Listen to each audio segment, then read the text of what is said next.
नमस्कार मित्रों, प्यारे बच्चों। जैसा कि आप जानते हैं कि मेरा वीडियो विभिन्न समय पे आता रहता है अलग अलग सब्जेक्ट्स पे। तो ये आपका पर्यावरण है जो कि यूपी बोर्ड की कक्षाओं में चलता है और इसका तीसरा पाठ है अपशिष्ट एवं इसका निस्तारण। तो हम इसको पहले शॉर्ट कर समझेंगे अपशिष्ट है क्या। यद्यपि इससे प्रश्न उत्तर है, लेकिन प्रश्न उत्तर किसी भी पाठ का कंप्लीट सार नहीं माना जाता जब तक पूरे पाठ का आपको ज्ञान न हो जाए। उसमें जो जो तथ्य हैं, फैक्ट हैं, उसकी जानकारी प्राप्त करना आवश्यक है। तो पहले जानिए अपशिष्ट किसे कहते हैं। हम प्रश्नों को करते जाएंगे, उससे संबंधित जो भी बातें आएंगी उसको बताते जाएंगे।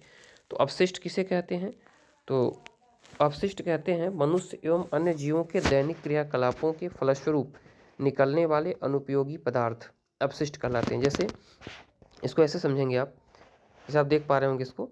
जैसे आप डेली जो क्रियाकलाप करते हैं, जैसे आपने ब्रश मंजन किया और आपका मंजन जिस पैकेट में आया उसको फेंक दिया, तो एक पन्नी आपकी इकट्ठा हुई। ऐसे घर में विभिन्न प्रकार की चाय पत्ती के पैकेट्स हैं, बहुत सी चीज़ें हैं, जो सामान आपके यहाँ आते हैं वो सब अपशिष्ट हैं, फालतू चीज़ें हैं।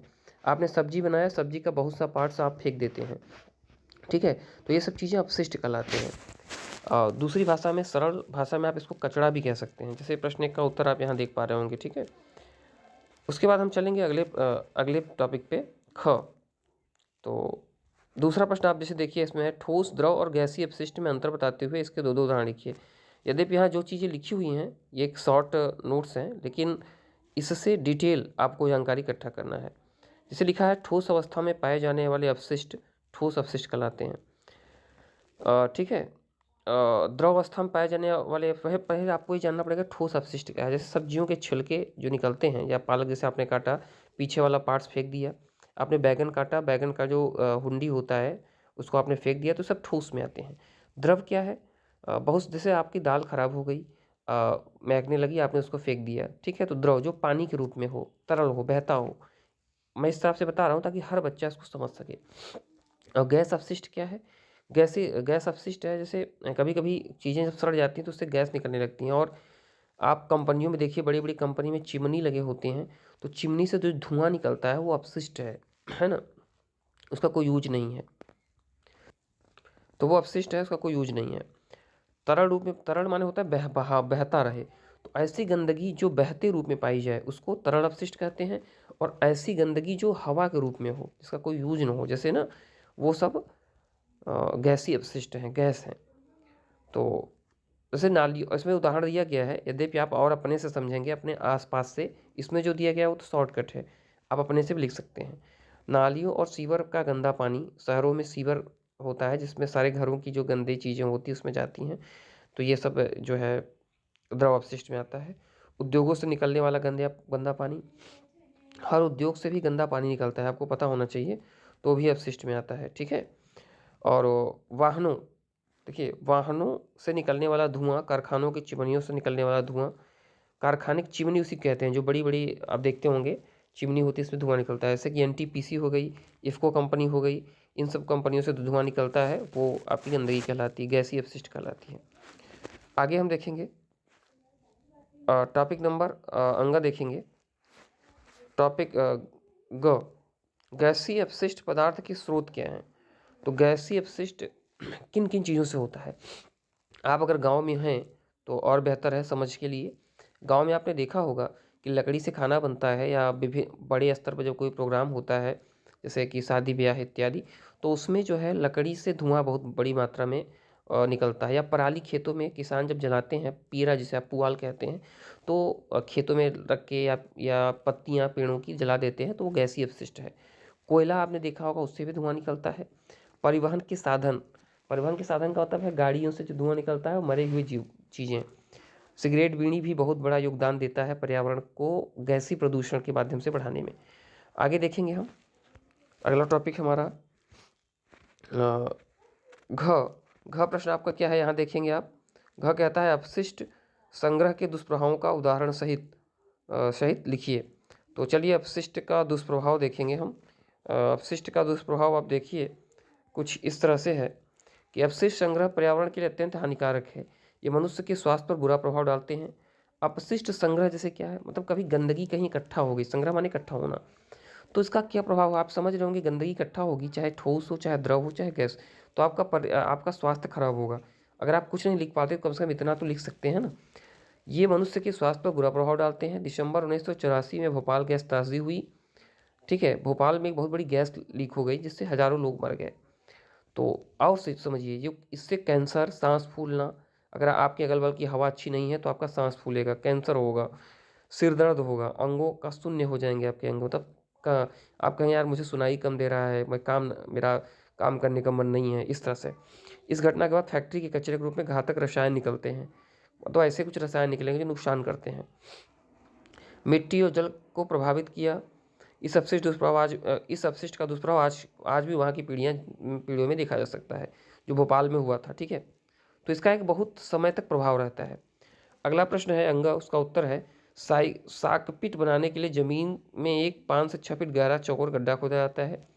इस गड्ढे की तली पर ईंट तथा पत्थर के टुकड़े डालकर उनको बाल की परत से ढक दिया जाता है। ठीक है, सॉकपिट मतलब आपने देखा कि जो गांव में टॉयलेट बनते हैं, ठीक है, उनके लिए है ये। इसे नाली द्वारा पानी बहने के स्थान को जोड़ दिया जाता है, तब ऊपर से ढक दिया जाता है। इस प्रकार सोकपिट बनकर तैयार हो जाता है। आप जो बच्चे गांव से कनेक्ट होंगे, जैसे लिखा है सोकपिट बनाने की विधि क्या है, तो वो इसके बारे में अच्छे से समझ पाएंगे। क्योंकि शहरों में तो सीवर की व्यवस्था होती है, लेकिन गाँव के बच्चे इसको देखेंगे, सोकपिट बनाया जाता है ताकि जो है कचरा इकट्ठा ना हो, उसको एक सिस्टमैटिक तरीके से, अच्छे तरीके से सुखवाया जा सके। आगे देखिए अंग, पॉइंट नंबर अंग आपका है। पॉइंट नंबर अंग आपका कहता है ई कचरा से क्या मतलब है। ई कचरा माने इलेक्ट्रॉनिक कचरा। जैसे ऑफिस एवं घरों से निकलता है, जैसे कंप्यूटर खराब हो गया, आपको पता है स्मार्टफोन, मोबाइल, हर घर में आप देखे होंगे 3-4 मोबाइल फालतू फेंकी रहती हैं, आपने अक्सर देखा होगा। बच्चे उसको खेलते रहते हैं, तो ये सब ई कचरा है। ठीक है, कंप्यूटर भी आपने देखा होगा खराब होने के बाद उसका फेंक दिया जाता है। आपने देखा होगा कीबोर्ड अगर लोग लड़के लेकर उसे टपर टपर करते रहते हैं, दबाते रहते हैं। ठीक है, तो ये सब ई कचरा है, ये भी कचरा है, जान लीजिए। तार देखे होंगे आपने, शॉर्ट कर जाता है तो लोग उसको लेके बच्चे खेलते रहते हैं ना, उसके कपड़े डालने सुखाने के काम आते हैं। फ्रिज आपने देखा होगा खराब हो गया तो बच्चे उसमें लुकवनिया वगैरह गाँव में होता है, उसको खेलते हैं छिप करके, तो एसी वगैरह खराब हो जाता है। ठीक है, तो ये सब ई कचरा कहलाता है। इसलिए इतनी लाइट भाषा में समझा रहा हूँ कि जो भी इसको देखे समझ जाए ई कचरा है क्या। ई कचरा माने इलेक्ट्रॉनिक कचरा। कारखानों से निकलने वाले जल को उचित अगला प्रश्न हमारा है, पहले प्रश्न को देखेंगे तब उत्तर देखेंगे। प्रश्न हमारा, कारखानों से निकलने वाले जल को नदियों में बहाने से पहले क्या उपाय करने चाहिए। कहने के बाद से आपकी इफ्को फैक्ट्री है या एनटीपीसी बहुत इलाकों में है, प्रयागराज के तमाम इलाकों में या अन्य जगहों पे, बरेली वगैरह में। ठीक है, तो इसको आप ये समझेंगे कि आप जैसे इससे क्या नुकसान है। ठीक है, तो प्रश्न आपका है, जैसा आप देख पा रहे होंगे, प्रश्न आपका है कि कारखानों से निकलने वाले जल को उचित उपचार करने के बाद ही नदियों में बहाना चाहिए। ठीक है, उस आप चाहें तो कचरे को के प्रभाव को कम कर सकते हैं। अगर सीधा किसी फैक्ट्री से सीधा जो गंदा पानी निकलता है बहा देंगे तो बहुत नुकसान करेगा, तो कम से कम उसमें कुछ तो सफाई कर लें। ठीक है, फिर अगला प्रश्न है, देखिए लिखा होगा 6 वाले में, कारखानों से निकलने उचित उपचार करने का। उपचार माने उसको सफाई करके भेजें। मल मूत्र के उचित निस्तारण के लिए, गंदगी से बचने के लिए प्रत्येक घर में शौचालय होना आवश्यक है। तो आप बाहर खुले में अगर शौच नहीं करेंगे तो बहुत से बीमारियों से आप बच सकते हैं। यद्यपि ये बात है, इसमें शर्म की कोई बात नहीं, इसको समझना चाहिए। इससे नुकसान होता है पर्यावरण का और स्वास्थ्य का भी। अगला प्रश्न है, क्वेश्चन नंबर 2 का आंसर है, सही गलत पर टिक लगाना है। तो आप देख रहे हैं उद्योगों से विभिन्न प्रकार के अपशिष्ट पदार्थ निकलते हैं, तो क्या ये सही है? बिल्कुल सही है। उद्योग माने फैक्ट्री होती है, फैक्ट्री से गंदे पदार्थ निकलते हैं, सही बात है। अपशिष्ट पदार्थों से हमारा पर्यावरण प्रदूषित होता है, क्या ये बात सही है? जी बिल्कुल सही है कि पर्यावरण प्रदूषित होता है। अगला प्रश्न आपका है, अपशिष्ट पदार्थ ठोस, द्रव, गैस के रूप में होते हैं, बिल्कुल सही है। मैंने बताया ना, तीनों फॉर्म में होते हैं। कचरा जो है ठोस भी होता है, द्रव भी होता है, बहते हुए रूप में होता है और गैसीय रूप में भी होता है। घरेलू कूड़े कचरे का निस्तारण आज प्रदूषण की समस्या नहीं है, गलत है। जो घर आप देखे होंगे कि गाना आता है, गाड़ी वाला है घर से कचरा निकाल। शहरों में वो कचरा लेने के लिए घर घर जाता है, तो उचित है कि कचरा उसी में फेंका जाए। इससे बेटर ये है कि कम से कम वो एक जगह जाके कलेक्ट कर देगा। हम इधर उधर कचरा फेंकेंगे तो वो सड़ेगा और पर्यावरण बहुत बड़ी मात्रा प्रभावित होगा। प्लास्टिक और पॉलीथीन आसानी से सड़ती है, तो गलत है। आपको पता होगा प्लास्टिक बहुत समय तक जीवित रह मतलब जल्दी सड़ता नहीं है, इसलिए प्लास्टिक कचरे का निस्तारण आज हमारे सामने सबसे बड़ी समस्या बना हुआ है। तो इसके लिए कम से कम माइक्रोन का पॉलीथीन बनाया जा रहा है, उसी को खरीदें, इस्तेमाल करें।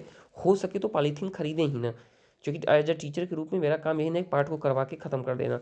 एज अ इसका क्या खुद लाभ हो सकता है, कैसे हम यूज करेंगे, इम्प्लीमेंटेशन कैसे करेंगे, ये भी बच्चों को जानकारी होनी चाहिए। तो कोशिश करेंगे आप सब्जी मंडी जब जाएँ, कहीं अन्य स्थानों पे जब जाएँ, तो झोला लेके जाएँ कपड़े वाला, ठीक है। अगर नहीं हो पाता, चलो बहुत इमरजेंसी की बात अलग है कि आप एक कम माइक्रोन वाली पन्नी यूज करें, ठीक है। आगे देखिए, मैचिंग करना है, मिलाना है। तो बायोगैस जो है जैविक अपशिष्ट है, ठीक है। आपको समझना होगा। कंपोस्ट खाद जो है, फलों सब्जियों के छिलके सूखी पत्तियों से कंपोस्ट खाद बनाई जाती है। अच्छा, अपशिष्ट जो है कहीं कहीं यूज किया जाता है बहुत बड़ी मात्रा पे, तो इससे कंपोस्ट खाद बना ली जाती है। गैसीय अपशिष्ट क्या है? धुआं, घरों से निकलने वाला और कारखानों से निकलने वाला, मैंने बता दिया आपको, मिला लीजिएगा धुआं से। जल निकास तंत्र में बाधा जो है वो पॉलीथीन, आप देखे होंगे नालियों में जल निकास तंत्र का मतलब है कि कभी कभी नालियों में पन्नी फंस जाती है, गांव में देखिए, और नाली जाम हो जाती है, पानी फैल जाता है, तो कोई हाथ डाल के उसको, या सफाई कर्मी आता है, पन्नी निकालता है, तब पानी आगे जाता है। तो इसी कहते हैं जल निकास तंत्र में बाधा पॉलीथीन से होती है। अपशिष्टों से पुनः उपयोगी सामान बनाना, किसी भी गंदगी से फिर कोई अच्छी चीज़ बना देना, उसको कहते हैं पुनः चक्रण।